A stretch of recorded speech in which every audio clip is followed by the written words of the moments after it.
यह व्रत कथा भगवान शिव की अनुग्रह दृष्टि से जुड़ी हुई है। पौराणिक कथा के अनुसार एक समय एक ब्राह्मण नाम का श्रद्धालु अपने गांव में रहता था। उसकी पत्नी बहुत धार्मिक थी और हर मास की कृष्णा पक्ष की चतुर्दशी तिथि को मासिक शिवरात्रि व्रत करती थी। अपनी पत्नी की आदतों को देखकर ब्राह्मण यह व्रत करने लगा। एक बार मासिक शिवरात्रि के दिन ब्राह्मण और उसकी पत्नी ने भगवान शिव की पूजा संगीत सहित की और उनके चरणों में अपनी भक्ति प्रकट की। उन दोनों ने पूरे श्रद्धा भाव से व्रत किया और भगवान शिव से आशीर्वाद मांगा कि वे सदैव उन पर अपनी कृपा बनाए रखे। व्रत रखने के बाद ब्राह्मण और उसकी पत्नी ने गांव के पार्थिकों को बुलाया और उन्हें अपनी क्षमता के अनुसार दक्षिणा दी। इसी दिन को भिक्षाटनी भी कहते हैं। इसमें भक्त अपने अछूत और पवित्र भाग्य को दूसरे लोगों के साथ साझा करता है। उसी समय गांव में एक बहुत गरीब ब्राह्मण आया जो बहुत ही दीन और दुखी था। ब्राह्मण और उसकी पत्नी ने उसे भोजन करने के लिए बुलाया और उसे भगवान शिव की कृपा से पूर्ण हुआ भोजन खाने को दिया। इस प्रकार मासिक शिवरात्रि व्रत करने से ब्राह्मण और उसकी पत्नी ने न सिर्फ अपना अछूत साझा किया बल्कि दुखी लोगों को भी अपने साथ भोजन कराने का सौभाग्य प्रदान किया। इसके बाद उन्हें भगवान शिव की कृपा प्राप्त हुई और उनकी सभी मनोकामनाएं पूरी हो गई। प्रेम से बोलिए हर हर महादेव। एक बार पार्वती ने भगवान शिव शंकर से पूछा, ऐसा कौन सा श्रेष्ठ तथा सरल व्रत पूजन है जिससे मृत्यु लोक के प्राणी आपकी कृपा सहज ही प्राप्त कर लेते हैं। उत्तर में शिवजी ने पार्वती को शिवरात्रि के व्रत के विधान बताकर यह कथा सुनाई। एक गांव में एक शिकारी रहता था। पशुओं की हत्या करके वह अपने कुटुंब को पालता था। वह एक साहूकार का ऋणी था, लेकिन उसका ऋण समय पर न चुका सका। क्रोधवश साहूकार ने शिकारी को शिव मठ में बंदी बना लिया। संयोग से उस दिन शिवरात्रि थी। शिकारी ध्यान मग्न होकर शिव संबंधी धार्मिक बातें सुनता रहा। चतुर्दशी को उसने शिवरात्रि की कथा भी सुनी। संध्या होते ही साहूकार ने उसे अपने पास बुलाया और ऋण चुकाने के विषय में बात की। शिकारी अगले दिन सारा ऋण लौटा देने का वचन देकर बंधन से छूट गया। अपनी दिनचर्या के भांति वह जंगल में शिकार के लिए निकला, लेकिन दिन भर बंदी गृह में रहने के कारण भूख प्यास से व्याकुल था। शिकार करने के लिए वह एक तालाब के किनारे बेल वृक्ष पर पड़ाव बनाने लगा। बेल वृक्ष के नीचे शिवलिंग था जो बेल पत्रों से ढका हुआ था। शिकारी को उसका पता न चला। पड़ाव बनाते समय उसने जो टहनियां तोड़ी वो संयोग से शिवलिंग पर जा गिरी। इस प्रकार दिन भर भूखे प्यासे शिकारी का व्रत भी हो गया और शिवलिंग पर बेलपत्र भी चढ़ गए। एक पहर रात्रि बीत जाने पर एक गर्भिणी मृग तालाब पर पानी पीने पहुंची। शिकारी ने धनुष पर तीर चढ़ाकर जयो ही प्रयंचा खींची। मृगी बोली, मैं गर्भिणी हूँ, शीघ्र ही प्रसव करूंगी। तुम एक साथ 2 जीवों की हत्या करोगे जो ठीक नहीं है। मैं अपने बच्चों को जन्म देकर शीघ्र ही तुम्हारे सामने प्रस्तुत हो जाऊंगी, तब तुम मुझे मार लेना। शिकारी ने प्रयंचा ढीली कर दी और मृगी झाड़ियों में लुप्त हो गई। कुछ ही देर बाद एक और मृगी उधर से निकली। शिकारी की प्रसन्नता का ठिकाना न रहा। समीप आने पर उसने धनुष पर बाण चढ़ाया। तब उसे देख मृगी ने विनम्रता पूर्वक निवेदन किया, हे पारधी, मैं थोड़ी देर पहले ही ऋतु से निवृत्त हुई हूँ, कामातुर बिरहिनी हूँ, अपने प्रिय की खोज में भटक रही हूँ। मैं अपने पति से मिलकर शीघ्र ही तुम्हारे पास आ जाऊंगी। शिकारी ने उसे भी जाने दिया। 2 बार शिकारी को खोकर उसका माथा ठनका। वह चिंता में पड़ गया। रात्रि का आखिरी पहर बीत रहा था। तभी एक अन्य मृगी अपने बच्चों के साथ उधर से निकली। शिकारी के लिए यह स्वर्णिम अवसर था। उसने धनुष पर तीर चढ़ाने में देर न लगाई। वह तीर छोड़ने ही वाला था कि मृगी बोली, हे पार्थी, मैं इन बच्चों को पिता के हवाले करके लौट आऊंगी। इस समय मुझे मत मार। शिकारी हंसा और बोला, सामने आए शिकारी को छोड़ दो, मैं ऐसा मूर्ख नहीं। इससे पहले मैं 2 बार अपना शिकार खो चुका हूँ। मेरे बच्चे भूख प्यास से तड़प रहे होंगे। उत्तर में मृगी ने फिर कहा, जैसे तुम्हें अपने बच्चों की ममता सता रही है, ठीक वैसे ही मुझे भी। इसलिए सिर्फ बच्चों के नाम पर मैं थोड़ी देर के लिए जीवन दान मांग रही हूँ। हे पार्थी, मेरा विश्वास कर, मैं इन्हें इनके पिता के पास छोड़कर तुरंत लौटने की प्रतिज्ञा करती हूँ।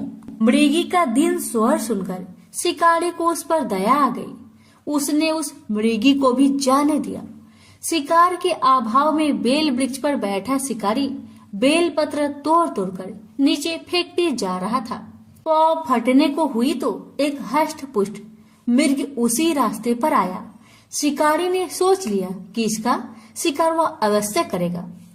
शिकारी ने तनी प्रयंचा देखकर मृग विनीत स्वर में बोला, हे पारधी भाई, यदि तुमने मुझसे पूर्व आने वाली 3 मृगियों तथा छोटे छोटे बच्चों को मार डाला है तो मुझे भी मारने में विलंब ना करो, ताकि उनके वियोग में मुझे एक क्षण भी दुख सहना ना पड़े।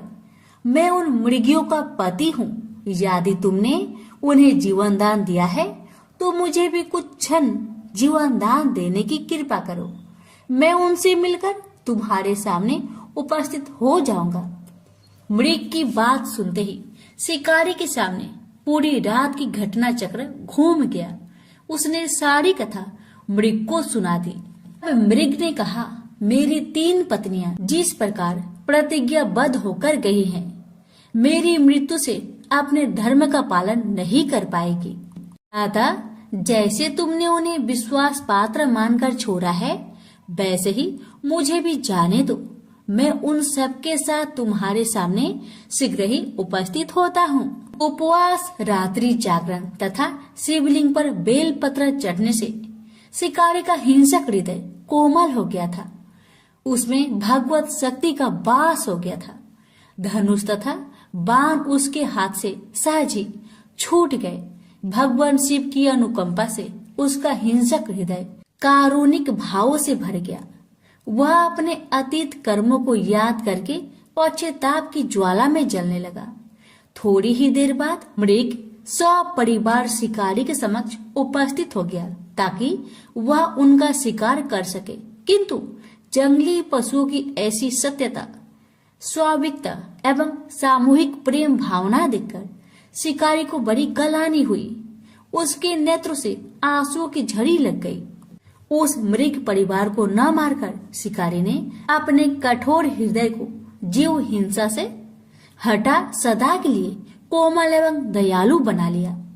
देवलोक में समस्त देव समाज भी इस घटना को देख रहा था। घटना का परिणति होते ही देवी देवताओं ने पुष्प वर्षा की। अब शिकारी तथा मृग परिवार मोक्ष को प्राप्त हुआ। तो प्रेम से बोलिए हर हर महादेव। माता पार्वती की जय। शिव पार्वती की विवाह की कथा। भगवान शिव की पहली पत्नी सती थी। यह विवाह उन्होंने सती के पिता दक्ष की इच्छा के विरुद्ध किया था। दक्ष उनका अपमान करने के अवसर ढूंढा करते थे।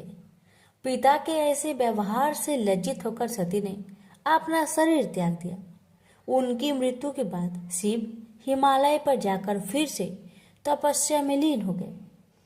जिस उपवन में भगवान शिव ध्यान करते थे उसके निकट ही पर्वतराज हिमवान रहता था। उसने स्वर्ग की अप्सरा मेनका से विवाह किया था। कुछ वर्ष बाद मेनका ने एक पुत्री को जन्म दिया। उसका नाम रखा पार्वती। वास्तव में सती ने ही फिर से पार्वती के रूप में जन्म लिया था। वर्ष पर वर्ष बीते और पार्वती ने युवावस्था में प्रवेश किया। एक दिन मेनका ने अपने पति से कहा, स्वामी, पार्वती अब विवाह योग हो गई है, अब हमें पार्वती के लिए योग वर खोजना चाहिए। हिमवान बोला, मैं जानता हूँ, परंतु कोई योग वर ध्यान में नहीं आता। मैं अपनी पुत्री का हाथ उसी के हाथ में दूंगा जो सब प्रकार से योग होगा। एक दिन नारद मुनि हिमवान के घर आए। जब उन्होंने पार्वती को देखा तो हिमवान से बोले, हिम, तुम्हारी पुत्री के भाग्य में तो भगवान शिव से विवाह करने का योग है। नारद मुनि की बात सुनकर हिमवान सोचने लगा, शिव के पास मैं कैसे जाऊं? उन्होंने अगर अस्वीकार कर दिया तो? सती की मृत्यु के बाद उन्होंने किसी स्त्री का मुख तक नहीं देखा, परंतु मुझे वर खोजने की आवश्यकता नहीं। नारद मुनि की भविष्यवाणी असत्य नहीं होगी। मैं धीरज पूर्वक प्रतीक्षा करूंगा। परंतु एक दिन हिमवान का धीरज टूट गया। उसे एक विचार सूझा। वह मेनका से बोला, मैं पार्वती को शिव की सेवा करने भेजता हूँ। वो उसके रूप और गुण के प्रति आकर्षित जरूर होंगे। मेनका बोली, विचार तो बहुत उत्तम है। हिमवान ने पार्वती को अपने पास बुलवाया और कहा, बेटी, भगवान शिव उस उपवन में तपस्या कर रहे हैं। तुम अपनी सहेलियों के साथ जाकर उनकी सेवा किया करो। पार्वती बोली, अवश्य पिताजी, हमने अनेक बार उन्हें देखा है। पार्वती और उनकी 2 सहेलियों को लेकर हिमवान शिव के पास गए और उनसे निवेदन किया, हे भगवान, आपके पास पूजा अर्चना की तैयारी करने वाला कोई नहीं है। मेरी पुत्री यह सेवा कर सकती है। हिमवान की बात सुनकर शिव सोचने लगे, कन्याएं भले ही सेवा करे। जो व्यक्ति संसार से वैराग्य ले चुका है उसे इनसे कोई व्याघात नहीं पहुंचेगा। यह सोचकर वे हिमवान से बोले, तुम्हारे इस प्रस्ताव के लिए मैं तुम्हारा आभारी हूँ। कन्याएं मेरी इच्छा अनुसार सेवा कर सकती है। शिव का प्रस्ताव सुनकर हिमवान बहुत प्रसन्न हुआ और कन्याओं को वहां छोड़कर चला आया। पार्वती शिव की सेवा करने लगी। वह उपासना के लिए कुछ तृण चुनती थी और गर्मी बढ़ने पर शिव पर पंखा झलती थी। इस प्रकार पार्वती हृदय से शिव से प्रेम करने लगी। इस बीच आपत्तिग्रस्त देवता इंद्र के साथ ब्रह्मा जी के पास आकर बोले, भगवान, असुर तारक के अत्याचारों से हमारी रक्षा करे। उसने स्वर्ग पर अधिकार कर लिया है और लोगों में हाहाकार मचा हुआ है। उसे प्रसन्न करने के लिए हमने उसे उपहार भी भेजे, परंतु हम जितना ही उसे प्रसन्न करने का प्रयत्न करते हैं उतनी ही उसकी कुधृष्टता बढ़ती जाती है। हमारी आपसे प्रार्थना है कि हमें कोई ऐसा नेता प्रदान कीजिए जो हमें उसके अत्याचारों से त्राण दिलाए। ब्रह्मा जी असहाय होकर बोले, प्रिय पुत्रों, मैं चाहते हुए भी तुम्हारी सहायता नहीं कर सकता। तारक को मैंने एक बार वरदान दिया था, उसी से वह इतना बलवान हो गया है। मैं भी उसका नाश नहीं कर सकता, परंतु एक उपाय है। शिव का पार्वती से विवाह विधि का विधान है। तुम जाओ और शिव पार्वती की सुंदरता का भान कराओ। शिव और पार्वती का जो पुत्र होगा वही तुम्हारा नेता बनकर तारक का वध करेगा। ब्रह्मा जी की बात सुनकर देवराज इंद्र सीधे प्रेम के देवता काम के पास पहुंचे और बोले, कामदेव, मैं तुम्हारे पास एक आवश्यक काम से आया हूं। तुम शिव पर अपना जादू चलाओ ताकि वे पार्वती से विवाह कर ले। इंद्र की आज्ञा पाकर कामदेव अपनी पत्नी रति के साथ शिव के कुंज में पहुंचे। वहां शिव को देखा तो उनका साहस छूट गया। उसी समय पार्वती वहां से निकली तो कामदेव का फिर से साहस बंधा। पार्वती ने नतमस्तक होकर कुछ पुष्प शिव के सम्मुख रखे। यह देख शिव बोले, तुम्हें ऐसा पति मिले जो बस केवल तुमसे ही प्रेम करने वाला हो। शिव की बात सुनकर पार्वती सोचने लगी, शिव का वचन कभी मिथ्या नहीं होगा। मैं कितनी भाग्यशाली हूँ। यह सोचकर पार्वती शिव के गले में माला पहनाने ही वाली थी, तभी कामदेव का बाण निशाने पर लगा। शिव ने पूरी शक्ति से अपनी भावनाओं को बस में किया और इधर उधर देखने लगे। उन्होंने कहा, मेरे मन की शांति भंग करने का साहस किसने किया? तभी उनकी दृष्टि कामदेव पर पड़ी। उस दृष्टि मात्र से कामदेव जलकर राख हो गए। यह देख रति मूर्छित हो गई। शिव पार्वती की ओर आंख उठाए बिना ही कुंज में चले गए। यह देख पार्वती सोकर लज्जा से बेहाल हो उठी और उदास मन से अपने घर लौट गई। उधर जब रति की मूर्छा टूटी तो उसने सोचा, जब मेरे पति ही नहीं रहे तो मैं जीकर क्या करूंगी? अच्छा यही है कि मैं भी मरकर उनके पास पहुंचूं। वह यह सोच ही रही थी कि तभी आकाशवाणी हुई, जीवन मत त्याग। पार्वती तपस्या करके शिव को वर के रूप में पाएगी और उनके विवाह के दिन तेरा पति पूर्ण जीवित होकर फिर से तुझे मिलेगा। आकाशवाणी सुनकर रति को ढढस बंधा और वह उस दिन की प्रतीक्षा करने लगी। उधर शिव के व्यवहार से पार्वती को बहुत दुख हुआ, परंतु उसके प्रेम में कमी नहीं आई। वह सोचने लगी, मेरा सौंदर्य उन्हें आकर्षित नहीं कर सका, परंतु मैं हार नहीं मानूंगी। सौंदर्य से नहीं तो मैं अपनी तपस्या और भक्ति से उन्हें प्राप्त करूंगी। यह सोचकर उसने अपना निर्णय अपने माता पिता को बताया। पार्वती के निर्णय के आगे माता पिता को झुकना पड़ा और उसे आशीर्वाद देकर विदा किया। सुंदर वस्त्रों तथा आभूषणों का त्याग करके पार्वती कुंज में तपस्या करने बैठ गई। कई वर्ष बीत गए, परंतु पार्वती ने आशा नहीं छोड़ी। एक दिन वह जल कुंड में प्रवेश करने से पहले पूजा अर्चना की तैयारी कर रही थी कि एक युवक ऋषि उनसे मिलने आया। उसने पार्वती से कहा, तुम्हारा यह सुकुमार शरीर कैसे ये कठिन कर्म करता है जो तुम्हारी आत्मा उसे करवा रही है? तुमने संसार को दिखा दिया है कि सुंदरता और पवित्रता एक दूसरे को नष्ट करने के लिए नहीं है। तुम्हारे आचरण ने तुम्हारे पिता के गौरव को और बढ़ाया है। सुकुमारी, तुमने यह कठिन तपस्या का व्रत क्यों लिया है? घर लौट जाओ। सुकुमारी, तुम तपस्या त्याग दो। जो सिद्धियां मैंने प्राप्त की है उनमें से आधी मैं तुम्हें दूंगा, लेकिन कृपया तपस्या का कारण बता दो। पार्वती ने अपनी सखी से कारण बताने को कहा तो सखी ने कहा, मेरी सखी पार्वती ने शिव का प्रेम जीतने का निश्चय किया है। अपने सौंदर्य से तो यह उन्हें नहीं रिझा सके, अतः तपस्या और त्याग का सहारा लिया है। सखी की बात सुनकर ऋषि ने पार्वती से कहा, क्या यह सत्य है या तुम्हारी सखी हंसी कर रही है? पार्वती बोली, यह सत्य है ऋषिवर। मैं शिव की पूजा करती हूँ। मुझे विश्वास है तपस्या और भक्ति से एक दिन में उनका प्रेम प्राप्त करने में सफल हो जाऊंगी। ऋषि ने कहा, ओह, तो ये बात है। मैं शिव को जानता हूँ। वह तो अपने सारे शरीर पर भस्म रमाए रहता है, आग उससे लिपटे रहते हैं, चर्म धारण करता है। तुम्हारी जैसी सुंदर युवती कैसे उसकी पत्नी हो सकती है? वह निर्धन है, अघोर है, यह सारा संसार जानता है। वह तुम्हारे योग्य नहीं है। उसका विचार त्याग दो और कोई दूसरा व्यक्ति चुन लो। ऋषि की बातें सुनकर पार्वती क्रोधित होकर बोली, चुप रहो। महान आत्मा को महान आत्मा ही पहचान सकती है। नीच प्राणी उच्च विचारों को समझ नहीं सकता। तुम्हारा वचन तुम्हारी दुर्भावनाओं का सूचक है। शिव दिखावे से नहीं प्रभावित होते हैं, न किसी को प्रभावित करते हैं।